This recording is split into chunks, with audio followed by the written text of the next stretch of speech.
Bismillahirrahmanirrahim. Assalamualaikum warahmatullahi wabarakatuh. Alhamdulillah, syukurlah, salatu wassalamu ala rasulillah Sayyidina Maulana Muhammad ibn Abdullah wa ala alihi wa sahbihi wa ala. Alhamdulillah. Nah, mungkin kali ini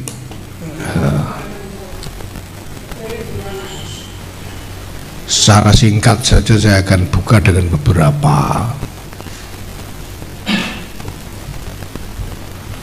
penjelasan ya tentang sekurang-kurangnya 3 hal. Pertama, tentang bagaimana NU ini setelah 3 tahun lebih ya, saya menjadi ketua umum. Yang kedua mungkin tentang pemerintahan Presiden Prabowo Subianto yang berlangsung, dan mungkin tentang masalah internasional soal Trump dan lain sebagainya. Nah, teman-teman, Bapak-Ibu sekalian, 3 tahun ini sebetulnya saya melakukan apa yang sudah saya sampaikan sejak awal. Bahkan sejak sebelum muktamar saya sudah sampaikan kepada cabang-cabang NU tentang apa yang ingin saya lakukan. Yaitu bisa disarikan menjadi 2 tema utama. Yang pertama adalah konsolidasi organisasi, yaitu menjadikan NU ini betul-betul bisa beroperasi sebagai organisasi sebagaimana mestinya. Sebagaimana mestinya itu artinya tata kelolanya baik, dikerjakan dengan profesional, agenda-agendanya tertata, sumber dayanya juga terkelola dengan baik, sumber dayanya dan seterusnya. Ada agenda-agenda pengembangan, ada target-target jangka pendek, konsolidasi. Yang kedua adalah repositioning NU di tengah-tengah keseluruhan konstelasi berbangsa dan bernegara ini. Artinya berupaya menempatkan NU ini dalam posisi yang istilah saya itu masuk akal di tengah keseluruhan konstruksi berbangsa dan bernegara ini. Bahwa NU ini adalah organisasi keagamaan dan kemasyarakatan, jam'iyah, diniyah, ijtimaiyah. Maka harus berfungsi sebagai ormas itu. Tidak boleh misalnya berfungsi sebagai kendaraan politik. Itu tidak boleh. Berfungsi sebagai aktor di dalam kompetisi kekuasaan. Itu jangan. Ya. Ini sudah saya sampaikan sejak awal, dan ini yang saya lakukan. Nah, 2 tema ini adalah tema yang sifatnya transformatif. Saya harus melakukan transformasi di dalam NU ini. Untuk konsolidasi dibutuhkan transformasi berbagai macam sektor, ya. Mulai dari sektor tata kelola, yaitu mekanisme dan prosedur-prosedur, sektor penataan sumber daya, baik sumber daya pembiayaan maupun sumber daya manusia, dan sektor agenda-agenda.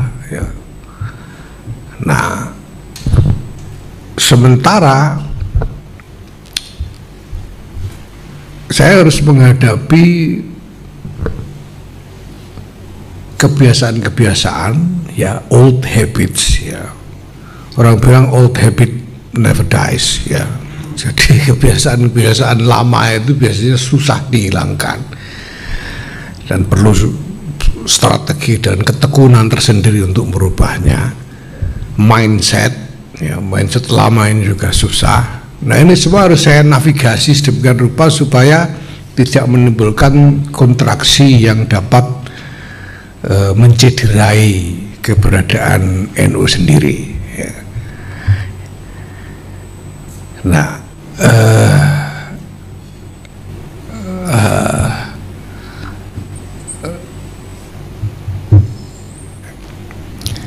NU itu isinya macam-macam. Kalau saya harus pilih. Ya karena begini, kalau saya bicara itu tidak mungkin saya tidak bicara atas nama NU, itu tidak mungkin. Terus misalnya saya ngomong ini pendapat saya pribadi ya, bukan NU, kan tidak mungkin itu. Karena saya ketua umum PBNU. Jadi saya tidak mungkin bicara atas nama pribadi. Di publik dimanapun juga, maka saya ini apapun yang saya sampaikan itu pasti diterima, diperlakukan sebagai artikulasi NU. Saya mewakili NU. Nah, padahal di dalam NU itu isinya macam-macam. Isinya macam-macam. Ya. Bisa dibayangkan entitas sebesar ini, menurut Alfara, hasil survei 2024 itu sudah 57,6% populasi Indonesia ini mengaku NU. Itu sudah naik 0,7% dari surveinya LSI yang survei ini lain. Nah, isinya macam-macam. Nah, yang menjadi patokan saya adalah apa yang merupakan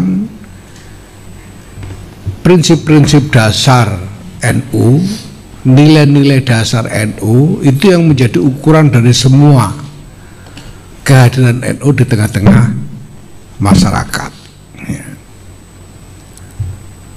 Nah, maka untuk hal-hal yang memang terkait dengan nilai-nilai NU, ya NU harus bicara. Tapi kalau tidak, ya tidak harus bicara. Ya, prinsipnya seperti itu. Kalau memang ini berurusan dengan nilai-nilai dasar NU, ya kita harus bicara. Kalau enggak, ya enggak harus bicara. Nah, kemudian kalau berkaitan dengan masalah-masalah yang punya dimensi politik, ya, artikulasi NU itu tidak boleh merupakan artikulasi yang bernuansa keterlibatan dalam percaturan kekuasaan. Ya. Dan ini membutuhkan disiplin tersendiri buat saya, walaupun di dalam NU sendiri itu masih banyak yang ingin supaya NU tetap terlibat gitu ya. Jadi memang harus navigasi betul ini supaya tidak menimbulkan masalah. Nah, intinya adalah bahwa transformasi yang saya kerjakan bersama teman-teman PBNU, ya sejauh ini alhamdulillah kami sudah mencapai titik optimal, sudah mencapai titik di mana kami sekarang siap untuk bekerja lebih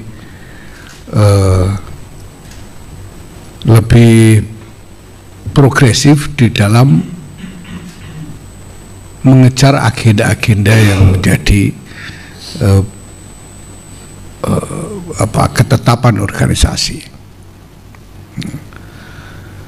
Instrumen sudah siap sampai ke desa.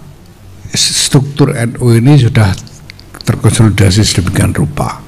Personilnya juga sudah secara optimal, ya, dalam jumlah yang optimal sudah kita bekali dengan pelatihan-pelatihan kader. Sumber daya pembiayaan juga sudah mulai tertata dengan lebih baik. Ya, agenda-agenda juga, agenda internal kita sudah kita tata juga sedemikian rupa sehingga kita sekarang punya sistem rencana strategis mulai dari tingkat nasional sampai ke tingkat daerah. Nah, tinggal bagaimana kita mewujudkannya ke dalam pekerjaan-pekerjaan real di tengah-tengah masyarakat. Nah, sekarang itu. Nah, ini terkait dengan topik kedua yang tadi saya sampaikan, yaitu pemerintahan Presiden Prabowo Subianto. Teman-teman sekalian, ya semua hal yang menyangkut kemaslahatan, kesejahteraan, keamanan, ya, kualitas hidup rakyat itu pada dasarnya adalah tanggung jawab negara. Dalam hal ini tanggung jawab negara itu dilaksanakan oleh pemerintah. Bukan undang-undang kan dinyatakan, bukan undang-undang dasar itu dinyatakan bahwa untuk memajukan kesejahteraan umum, mencerdaskan kehidupan bangsa, dan ikut serta melaksanakan ketertiban dunia dan seterusnya, dibentuklah pemerintahan negara Republik Indonesia ini yang berdasarkan atas Pancasila itu. Jadi pemerintah yang melaksanakan tanggung jawab negara itu. Ya. Ini tanggung jawabnya negara semua. Bikin sekolahan tanggung jawab negara, bikin rumah sakit dan sebagainya, bikin program untuk kesejahteraan rakyat itu tanggung jawab negara semua. Nah, NU dengan struktur yang kami miliki, dengan konsolidasi yang sudah kami laksanakan ini, kami tawarkan sebagai instrumen untuk membantu pemerintah di dalam melaksanakan tanggung jawab itu. Jadi agendanya tetap dari pemerintah. Kami bukan bikin agenda sendiri, bagaimana mungkin. NU ini membuat agenda sendiri untuk strategi peningkatan kesejahteraan masyarakat, itu tidak mungkin. Tidak mungkin. Kalau cuma 1-2 RT 1-2 kampung mungkin masih bisa, tapi kalau masyarakat Indonesia itu hanya pemerintah, hanya negara yang bisa. Dan siapapun, apakah NU, Muhammadiyah atau ormas manapun, tidak mungkin ya, mengambil alih tanggung jawab itu. Yang mungkin bisa dilakukan adalah menawarkan kontribusi. Kamu bisa berkontribusi. Kalau terkait dengan NU, terutama di dalam hal menggalang partisipasi masyarakat, karena kompetensi kami yang paling kuat adalah soal menggalang partisipasi masyarakat ini. Ya. Nah, kita sekarang melihat Pak Prabowo ini, Presiden Prabowo ini, di dalam pernyataan-pernyataannya sudah menyampaikan sejumlah, bukan cuma gagasan saya kira, tapi intention, ya, apa namanya, kehendak. Sudah menyatakan kehendak untuk melakukan berbagai transformasi. Kita bisa lihat bahwa Pak Prabowo merubah struktur kabinet sedemikian rupa. Itu adalah kehendak transformasi. Kemudian melakukan efisiensi anggaran, itu saya kira itu kehendak transformasi. Membuat Danantara, itu kehendak transformasi. Ya. Nah, kalau kita lihat sekarang dari artikulasi Presiden sendiri, beliau telah menyampaikan konsiderasi kenapa transformasi itu dibutuhkan. Saya kira teman-teman juga memahami itu dengan baik. Jelas konsiderannya itu ada di situ. Bikin makan siang, makan bergizi gratis, itu konsiderasinya juga diartikulasikan. Bikin sekolah rakyat, itu dijelaskan, Danantara dan lain sebagainya. Ya. Dan saya kira tanggung jawab pers adalah ya menghantarkan artikulasi pemerintah ini kepada masyarakat dan memberikan ruang diskusi publik ya, di tengah-tengah masyarakat mengenai isu-isu yang disampaikan oleh pemerintah itu. Tapi bottom line bahwa saya kira bukan cuma kesimpulan pribadi saya sendiri, kelihatan betul bahwa Presiden Prabowo Subianto ini menetapkan, berkehendak dan sudah menetapkan agenda-agenda transformasi, baik di dalam struktur pemerintahan maupun di dalam program-program atau agenda-agenda kerja pemerintah itu sendiri. Nah, ini jelas. Nah, transformasi itu kan saya juga tadi sampaikan, saya juga lakukan di NU ini ya. Saya lakukan di NU ini. Nah, dalam pengalaman saya sendiri di NU ini, ya walaupun skalanya jauh lebih kecil daripada skala negara tentunya, ya, karena ini cuma ormas. Tapi pertama-tama yang saya hadapi waktu saya melakukan agenda transformasi itu pertama-tama adalah skeptisisme, jadi keraguan dari orang-orang tentang agenda transformasi itu. Ini ngomong begini beneran enggak ini? Ini mungkin apa tidak? Gitu. Ini ngomong muluk-muluk begini ini bisa jadi kenyataan apa enggak? Itu pertama-tama yang saya hadapi. Nah, maka kemudian saya berupaya menghadirkan capaian-capaian yang mungkin istilah sekarangnya itu quick win gitu, yang membuat orang ini loh ada hasilnya, sehingga makin lama orang makin yakin bahwa ini adalah track yang bisa diterima dan bisa diharapkan nanti ada hasilnya. Karena transformasi itu kan bukan sesuatu yang bisa kita nikmati segera. Transformasi itu baru kelihatan hasilnya sesudah selesai dilakukan, baru terlihat hasilnya. Dalam proses ini pasti ada pertanyaan-pertanyaan, ada tantangan-tantangan. Nah, yang pertama-tama dihadapi skeptisisme, keraguan. Nah, maka harus diyakinkan dengan berbagai cara. Ya, tempo hari kami bikin agenda peringatan 1 abad NU itu antara adalah cara untuk membangkitkan moral dari seluruh jajaran NU ini untuk percaya pada agenda transformasi itu. Ya. Nah, tantangan berikutnya ya, adalah menghadapi konsekuensi-konsekuensi dari transformasi itu. Karena transformasi itu perubahan konstruksi. Dari konstruksi lama menjadi konstruksi baru. Maka ada elemen-elemen dari konstruksi lama yang tidak terangkut dalam konstruksi baru itu pasti ada. Itu terjadi di NU.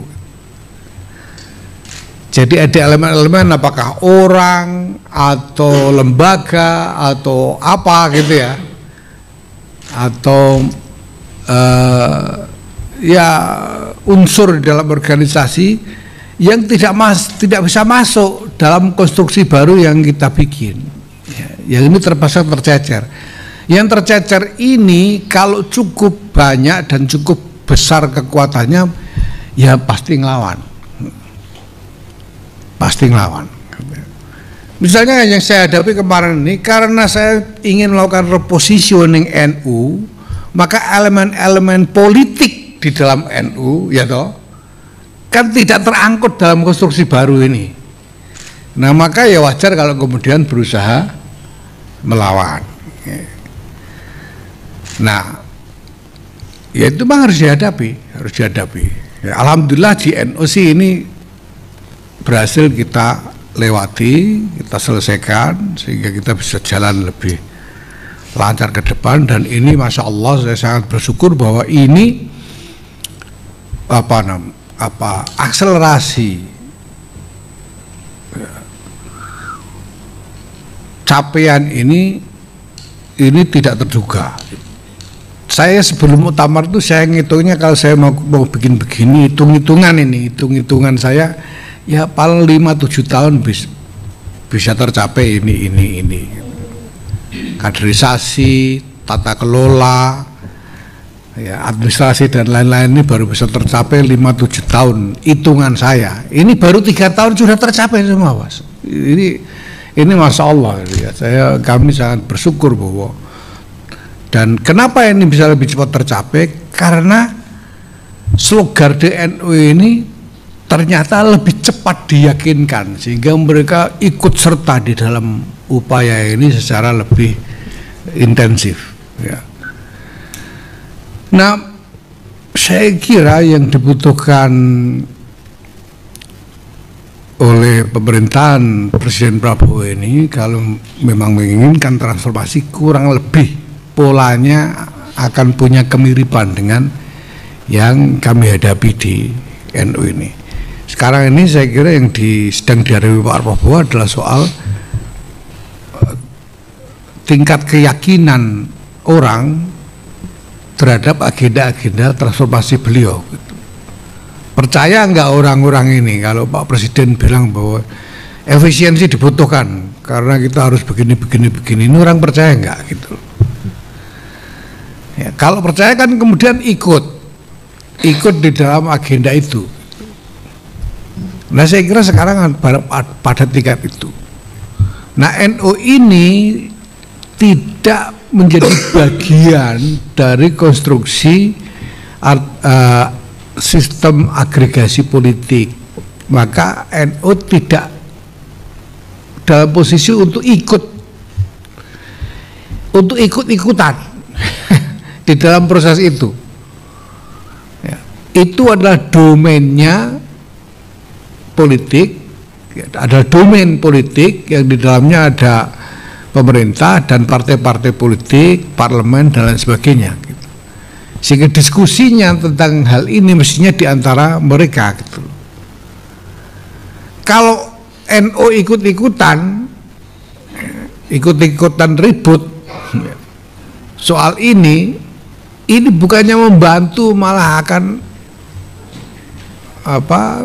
berpotensi mempersulit keadaan. Maka yang bisa dilakukan oleh NU dalam hal ini secara publik adalah mempersilahkan kepada aktor-aktor politik untuk memproses ini dengan baik. Jelas Pak Prabowo butuh meyakinkan partai-partai politik, parlemen, ya, tokoh-tokoh politik, ya, dan itu kan belum lakukan toh. Mantan-mantan presiden diundang, ya, ditemui, diajak bicara begini. Ini bagian dari meyakinkan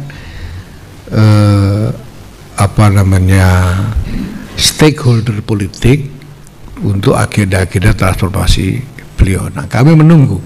Sementara itu sejumlah pekerjaan yang di-create oleh pemerintah ini sudah di-share dengan kami. Sejumlah menteri sudah menemui saya, kami sudah menandatangani MOU dengan berbagai macam kementerian dan sudah ditindaklanjuti dengan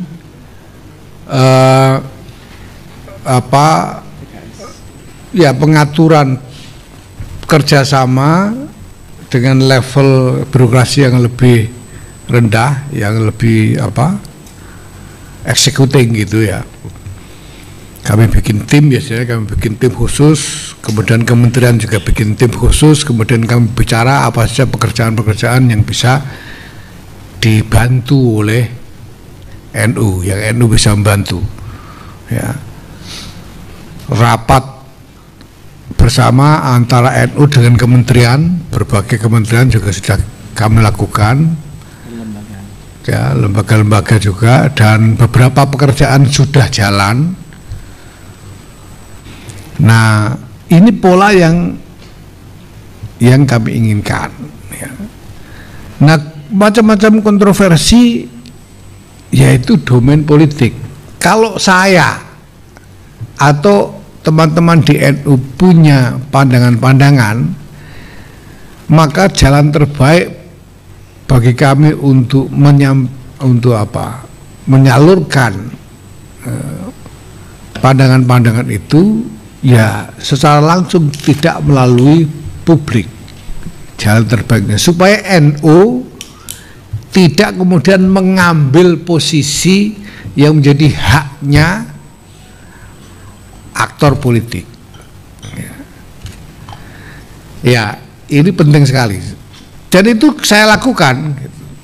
Kadang-kadang pikiran saya sendiri, kadang-kadang saya didhawuhi Rois Am, kadang-kadang teman-teman diskusi di kantor. Dan saya lakukan, saya lalu ngajak ngopi lah gitu ya. Dengan teman-teman, apakah itu teman-teman di parlemen atau dengan teman-teman di kementerian. Lalu bicaranya ada pikiran begini, tapi melalui jalur yang non publik. Ya. Kenapa buat saya ini penting? Kenapa buat saya ini penting? Karena saya punya keyakinan politik bahwa kita perlu membangun demokrasi Indonesia ini dengan konstruksi yang solid. Dulu itu Gus Dur pernah bicara bahwa yang dibutuhkan demokrasi itu bukan cuma struktur lembaga-lembaga. Ya. Pada waktu itu Gus Dur bilang kalau lembaga-lembaga kita sudah punya semua. Kita punya DPR MPR, kita punya partai-partai, kita punya aturan ketatanegaraan yang mengatur mekanisme-mekanisme politik dan seterusnya. Yang kita masih butuh itu adalah membangun tradisi demokrasi. Itu Gus Dur, itu ajaran. Buat saya itu adalah apa? Ajaran itu apa? Jadi ya ajaran. Kalau agama itu syariat, itu ajarannya Gus Dur sejak tahun 80-an, itu tidak pernah lupa. Ya. Nah, kita ini sudah punya demokrasi yang basisnya partai politik. Mari kita bangun tradisi politik yang memberikan peran penuh kepada partai-partai politik sebagai sokok guru demokrasi itu, untuk melaksanakan fungsi dan perannya dengan sebaik-baiknya. Yang bukan parpol jangan ikut-ikutan, ganggu, termasuk NU. Jadi kalau kerjaan itu kerjaannya parpol, mari kita berikan sepenuhnya kepada parpol, jangan ganggu. Pekerjaan berdebat tentang kebijakan itu domain parpol. Ya. Nah, opini publik boleh berkembang, tapi perdebatan politiknya itu apa namanya? Perdebatan menuju agregasi politiknya itu domainnya parpol. Ya. Nah, selain parpol tidak usah ikut-ikutan. Ya, mencalonkan kandidat pejabat pemerintahan, ya, pejabat politik itu juga domainnya parpol. Yang lain jangan ikut-ikutan. Saya itu pengennya ngelihat nanti itu ya calon bupati ya ketua parpol setempat gitu, calon presiden ya ketua umum parpol gitu. Itu yang saya ingin lihat gitu loh. Supaya parpol ini jangan dipakai-pakai oleh orang yang bukan orang parpol untuk jadi kendaraan di dalam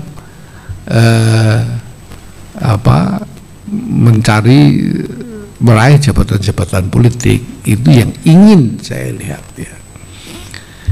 Nah, maka apa yang saya sampaikan tadi tentang positioning NU itu dibutuhkan. Nah, bagaimana dinamika interaksi antara NU dengan pemerintah itu harus demikian rupa sehingga membantu terbangunnya konstruksi demokrasi yang solid untuk negara ini dengan tradisi demokrasi yang sesuai, yang benar, yang tidak campur aduk ya. Karena kita belajar dari berbagai negara ketika konstruksi demokrasi itu tidak solid, ya itu konsekuensinya berbahaya ya, untuk negara. Nah, yang ketiga soal internasional termasuk soal Trump. Ini dunia ini memang lagi, Masya Allah ya. Saya bilang sama teman-teman, ini ruwet kok seragam ini gimana ini di mana-mana. Jadi masalahnya sekarang, saya mulai dari kesimpulannya dulu untuk kemudian di breakdown ya. Masalahnya sekarang itu saya kira aktor-aktor global ini makin banyak yang cenderung mengabaikan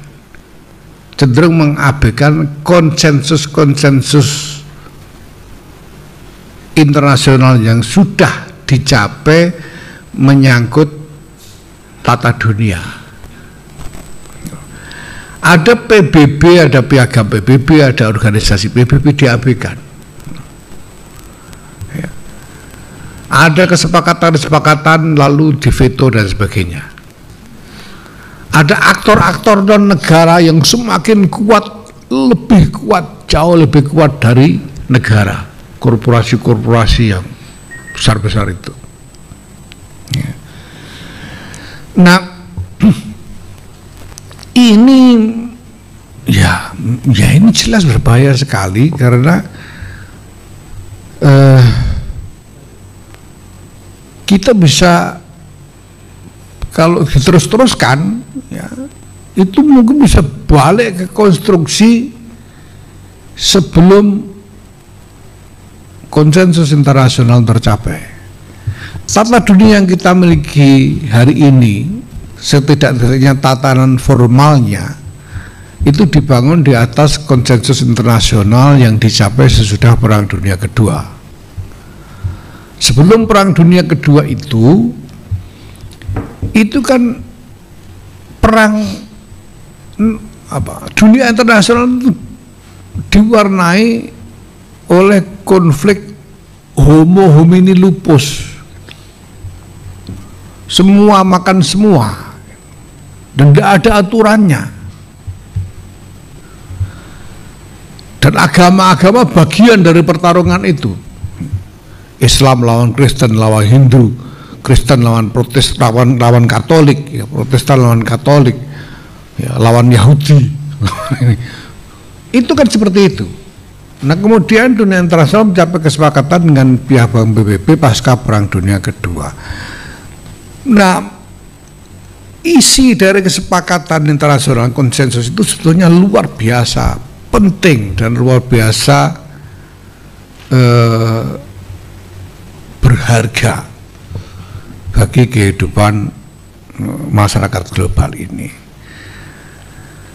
Nah, tapi itu adalah konsensus yang tidak serta-merta terlaksana. Harus ada perjuangan untuk menegakkan konsensus-konsensus itu.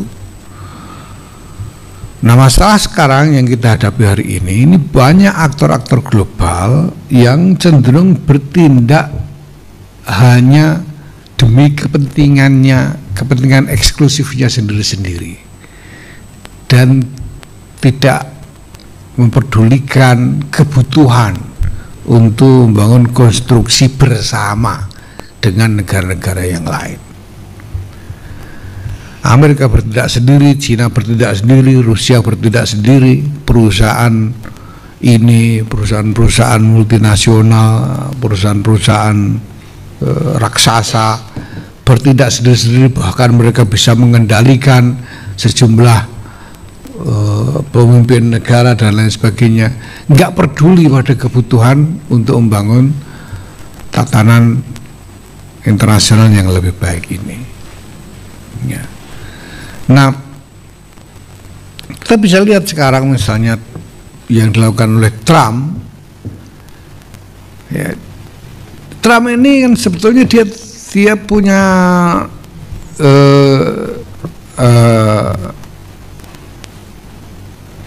tuntutan-tuntutan, punya keluhan-keluhan tentang tatanan yang ada. Dia selalu bilang Amerika diperlakukan tidak adil, begini begitu, dan kemudian dia membuat tindakan-tindakan untuk ya memaksa dunia internasional merubah konstruksi yang ada. Tapi kita bisa lihat ya, dalam proses ini bahwa pertama, memang tidak semua yang dikatakan Trump itu salah. Ada yang benar gitu loh, di mana-mana manusia kan begitu ya. Ada sebagian yang dikatakan Trump itu ya ada benarnya gitu. Ya. Misalnya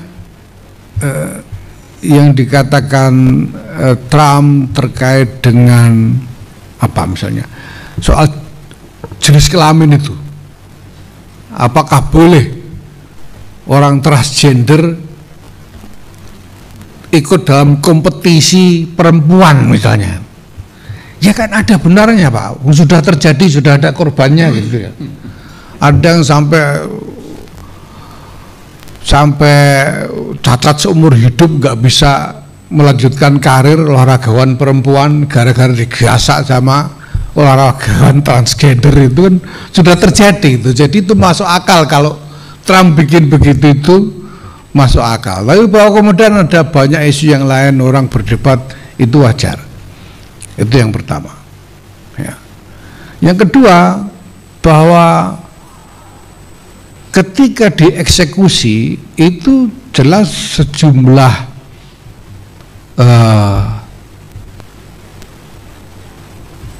keputusan Trump tidak berjalan sebagaimana yang diharapkan ya. Misalnya soal tarif itu ya kelihatannya sih Trump kayak maksa minta keadilan dari negara-negara itu kan, supaya hubungannya lebih berimbang secara resiprokal gitu ya. Tapi persoalannya ini bukan hanya, ini punya dimensi yang bermacam-macam ya. Misalnya bahwa keputusan Trump itu ternyata juga merugikan pelaku-pelaku ekonomi domestik di Amerika. Sekarang mulai ada tuntutan-tuntutan dari berbagai aktor dunia industri domestik Amerika mengenai hal ini ya, dan seterusnya. Yang kedua, jadi tidak semua keputusan Trump itu ketika dieksekusi berjalan dengan baik sehingga membutuhkan koreksi. Yang ketiga, di mana-mana di dunia ini kan tidak ada pihak yang monolitik. Ya, kita tahu apa, Indonesia ini koalisi multi partai kan, tidak monolitik jelas ya pemerintah. Bahkan termasuk di Amerika, bukan cuma Amerikanya, pemerintahan Trumpnya itu sendiri juga tidak monolitik. Ya. Nah, jadi ada yang pengen begini, ada yang pengen begitu. Ya, ada yang dalam soal kebijakan tertentu dia punya haluan A, dalam kebijakan isu yang lain haluannya B, dan seterusnya. Itu biasa, dan itu terjadi di dalam pemerintahan Trump sendiri juga. Nah, maka menurut saya pertama ya, dalam perspektif bukan cuma NU, saya kira dalam perspektif Indonesia, karena menurut saya ini adalah mandat proklamasi, yaitu Undang-Undang Dasar 1945 ya. Jadi apapun yang kita lakukan di dalam pergaulan internasional, termasuk terkait dengan hubungan antar agama ya, konflik-konflik global, termasuk dalam urusan Trump ini, ya tetap rujukan utamanya ya, pegangannya adalah mandat proklamasi itu, bahwa sesungguhnya kemerdekaan ialah hak segala bangsa, dan oleh sebab itu maka penjajahan di atas dunia harus dihapuskan karena tidak sesuai dengan peri kemanusiaan dan peri keadilan. Bahwa negara dan pemerintahannya ini dibentuk adalah untuk melindungi seluruh tumpah darah dan segenap bangsa Indonesia, untuk memajukan kesejahteraan umum, mencerdaskan kehidupan bangsa, dan untuk ikut serta melaksanakan ketertiban dunia yang berdasarkan atas kemerdekaan, perdamaian abadi, dan keadilan sosial. Itu pegangannya. Ya. Nah, kita bisa lihat di situ bahwa ini adalah visi tentang tatanan internasional sebetulnya isinya itu. Itu kan bukan hanya soal Indonesia. Semua yang ada di situ ini soal yang terkait dengan tatanan internasional yang kita dambakan sebagai bangsa. Maka dalam semua isu ini harus kita bawa ke sana. Nah, ketika terjadi masalah seperti ketika menghadapi aktor-aktor yang kita anggap sulit, ya, seperti Amerika misalnya dalam hal ini, ya kita harus cari jalan untuk bisa menjangkau kalangan yang sependapat ya, dengan haluan Indonesia ini, haluan untuk menegakkan ketertiban dunia yang didasarkan atas kemerdekaan, perdamaian abadi, dan keadilan sosial. Dan itu ada di mana-mana. Di Rusia ada pendukung-pendukung ini, ya, di Eropa, di Timur Tengah, termasuk di Amerika, dan di dalam administrasi, dalam pemerintahan Trump sendiri ada pihak yang setuju dengan ini. Dengan mereka lah ini kita perlu berhubungan, ya, dengan pertama-tama mengidentifikasi siapa saja sih ini yang kira-kira bisa kita ajak bicara. Nah, kemudian kita dorong supaya ini berproses menjadi kesepakatan internasional. Maka misalnya dalam isu Palestina dan Israel, walaupun ini masalah yang ruwet sekali, ya, masalah yang ruwet sekali, tapi pertama, jadi tidak ada, kalau orang peduli tidak boleh berhenti. Dan Indonesia tidak boleh berhenti berupaya untuk membantu bangsa Palestina ini. Kenapa? Karena membantu bangsa Palestina itu adalah mandat proklamasi bahwa sesungguhnya kemerdekaan ialah hak segala bangsa. Kalau kita berhenti membantu Palestina, itu kita berhenti melaksanakan mandat proklamasi. Misalnya begitu. Dan kedua, apapun kesulitannya bisa diurai kalau memang mau jalan beneran gitu, mau kerja beneran, mengurai sini, mengurai sana gitu.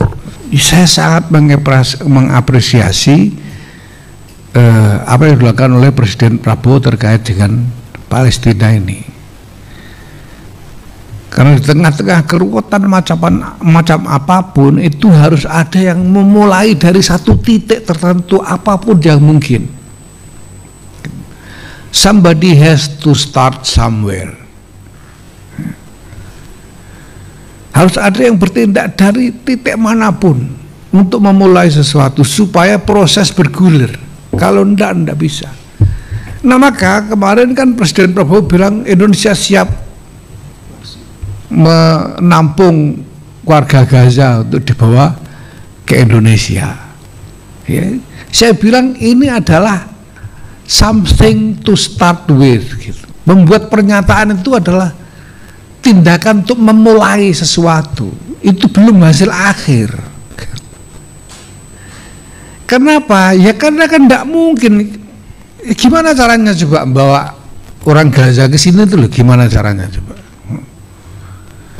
Ngangkutnya pakai apa? Mau diangkut pakai kapal, ya kapalnya itu nanti berhenti di mana gitu. Terus bawa orang Gaza untuk masuk ke kapal gimana caranya? Kalau pakai pesawat, pesawatnya mendarat di mana dan seterusnya. Jadi tidak mungkin Indonesia bertindak sendiri. Ya toh? Kan harus menjadi kesepakatan berbagai stakeholder yang terlibat. Tidak bisa enggak. Tapi dengan ini kan Presiden Prabowo sebetulnya memanfaatkan momentum dari pernyataannya Trump karena gaung yang kuat sekali.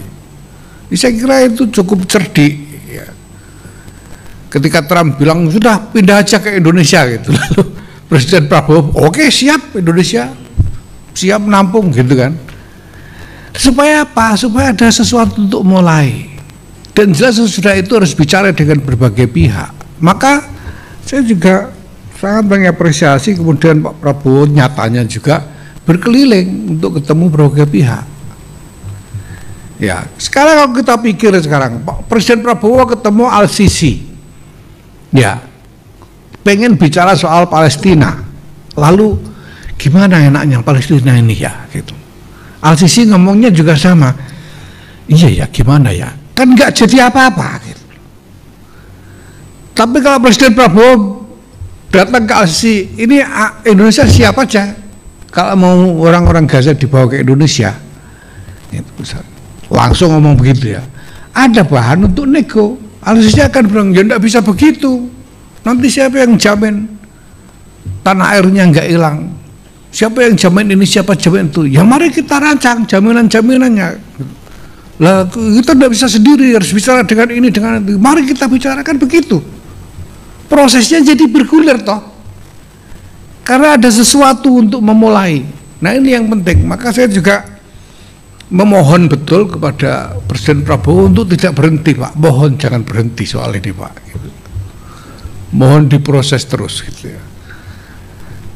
Karena